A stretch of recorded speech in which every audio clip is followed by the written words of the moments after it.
अस्सलाम वालेकुम स्टूडेंट्स, आज इस वीडियो में हम रैंडम वेरिएबल के बारे में पढ़ेंगे। रैंडम वेरिएबल क्या होता है तो देखें, such a numerical quantity whose value is determined by the outcomes of the random experiment is called random variable.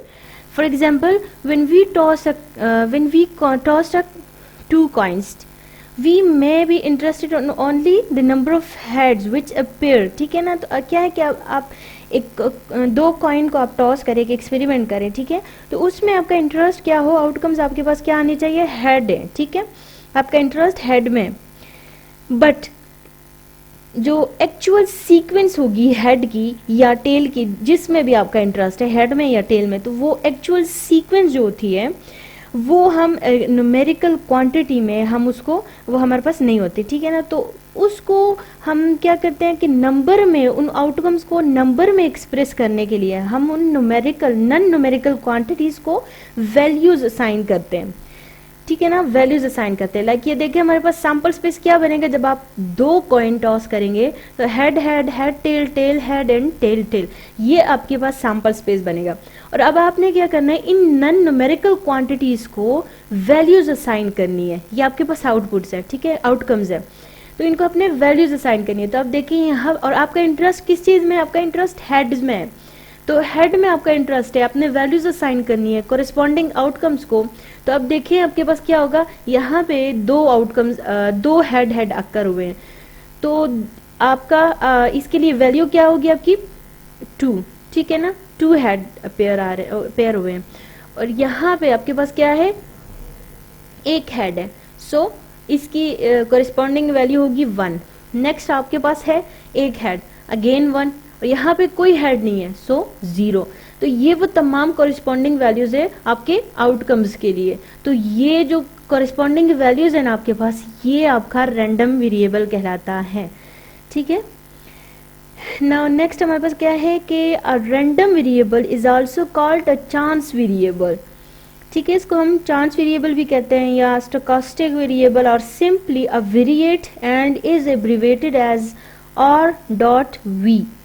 The random variable are usually denoted by capital Latin letters such as X, Y, Z, while the values taken by them are represented by the corresponding small letters such as X, Y, Z.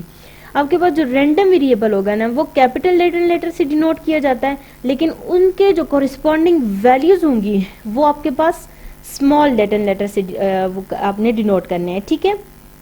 ये आपके पास क्या है, ये हम random variable को denote कैसे करते हैं, तो आपके पास वो रूल है, ठीक है।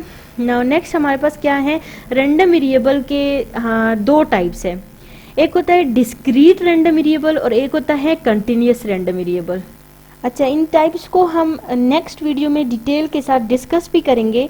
यहाँ पे जस्ट उनकी डिफिनीशन एक दफ़ा देख लेते हैं कि डिस्क्रीट वेरिएबल क्या होता है एंड कंटिन्यूअस क्या होता है। तो देखिए, डिस्क्रीट रैंडम वेरिएबल जो होता है उसमें तमाम वैल्यूज आती है जिनको आप काउंट कर सकते हैं। ये देखें कि इसकी डिफिनीशन कैसी है कि रैंडम वेरिएबल एक्स आपके पास, यानी कैपिटल लेटर में आपने कहना है एक्स, क्योंकि कैपिटल लेटर से ही हम रैंडम वेरिएबल को डिनोट करते हैं। A random variable x is defined to be discrete if it can assume values which are finite or countably infinite, ठीक है ना, जिनको आप काउंट कर सकें वो तमाम वैल्यूज, x की वो तमाम वैल्यूज जो काउंट हो सके वो डिस्क्रीट में, डिस्क्रीट केस में वो कहलाएंगे, हम उसको डिस्क्रीट रैंडम वेरिएबल कहेंगे। तो हम इनको डीपली डिस्कस करेंगे, ठीक है, नेक्स्ट वीडियो में।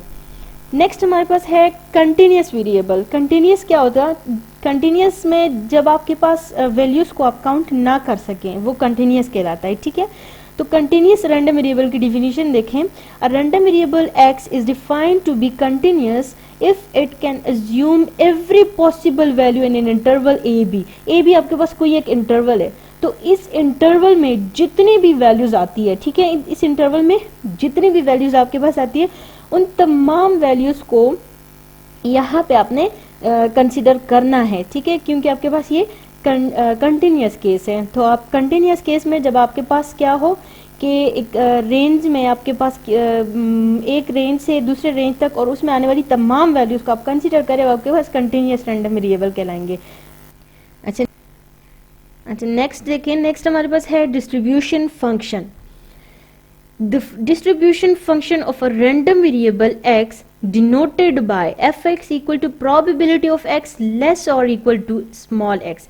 ये देखें आपके पास डिस्ट्रीब्यूशन फंक्शन किसी भी रैंडम वेरिएबल के लिए कैसे डिनोट होगा, कैपिटल F और ब्रैकेट में x, और ये इक्वल होगा आपके पास कि प्रोबेबिलिटी ऑफ कैपिटल एक्स यानी रैंडम वेरिएबल की तमाम वैल्यूज जो लेस और इक्वल है उनके कॉरेस्पॉन्डिंग वैल्यूज से। ठीक है, तो अब देखिए आगे इनको डिफाइन किया हुआ है इसी स्टेटमेंट को। ठीक है, इसी इक्वेशन को यहाँ पे डिफाइन किया है, इनको आगे डिफाइन किया हुआ है। ठीक है, ये देखें द फंक्शन एफ एक्स ये वाला F x gives the probability of the event that x takes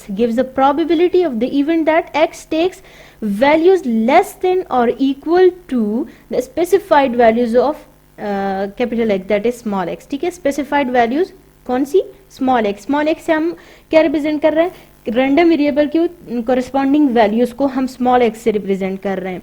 तो ये आपके पास क्या है, डिस्ट्रीब्यूशन फंक्शन। तो the distribution function is abbreviated to d.f and is also called a cumulative distribution function, और आप CDF से भी आप लिख सकते हो। ठीक है, is as it is the cumulative probability function of the capital X from the capital X means random variable from the smallest up to a specified values of x। ये आपके पास डिस्ट्रीब्यूशन फंक्शन है। ठीक है, तो distribution functions के आपके पास कुछ properties हैं, और वो प्रॉपर्टीज क्या है कि फर्स्ट प्रॉपर्टी आपके पास है कि f minus infinity equals to 0 and f plus infinity equals to 1। f minus infinity equals to 0 mean जो आपके पास फेलियर होगा उसकी प्रोबेबिलिटी आपके पास 0 होगी, यानी probability of null is equals to 0 and probability of sure event is equals to 1। ठीक है ना, probability of sure event is equals to 1। Next आपके पास क्या है कि f(x) is a non-decreasing function of x that is f(x1) less or equal to f(x2) if x1 less or equal to x2। यानी जब आपके पास क्या हो, वो उनकी values corresponding values first variable की लेस और इक्वल हो सेकंड वेरिएबल की वैल्यूज से, तो आपके पास क्या होगा, नॉन डिक्रीजिंग फंक्शन होगा। नेक्स्ट आपके पास क्या है कि f(x) is a continuous at least on the right of each x. ठीक है ना, एक कंटिन्यूस होगा at least on the right of each x. X यहाँ पे जो उनकी कॉरेस्पॉन्डिंग वैल्यूज होंगी वो उनके। तो स्टूडेंट्स ये आज हमारा रैंडम वेरिएबल का हो गया। नेक्स्ट वीडियो में हम इनके टाइप्स को डीपली डिस्कस करेंगे, एक डिस्क्रीट रैंडम वेरिएबल को। ठीक है, यहाँ पे हमने जस्ट उनकी डिफिनीशन की है। नेक्स्ट वीडियो में हम इनको डिटेल के साथ करेंगे। तब तक के लिए अल्लाह हाफिज।